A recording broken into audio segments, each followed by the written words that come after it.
बंद मुट्ठी कुली मुट्ठी। एक व्यक्ति के दो पुत्र थे। दोनों का स्वभाव एक दूसरे के विपरीत था। एक बहुत कंजूस था तो दूसरा फिजूल खर्च। पिता उनके इस स्वभाव से परेशान था। उसने कई बार उनको समझाया, लेकिन उन्होंने अपना स्वभाव नहीं बदला।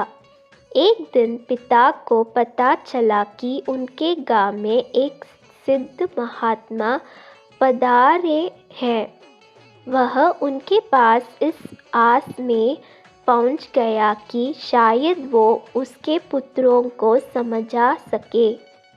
महात्मा को उसने पूरी बात बताई, जिसे सुनकर महात्मा ने कहा, अपने पुत्रों को कल मेरे पास लेकर आना, मैं उनसे बात करूँगा। अगले दिन वह अपने पुत्रों को लेकर महात्मा के पास पहुँचा।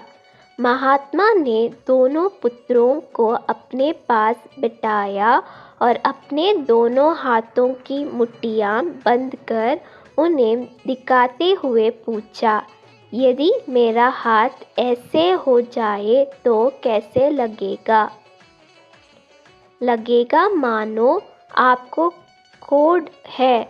दोनों पुत्रों ने एक साथ उत्तर दिया।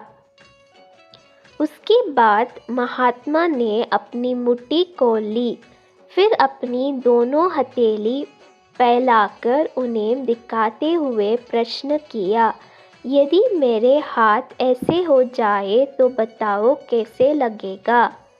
अब भी लगेगा कि आपको कोढ़ है।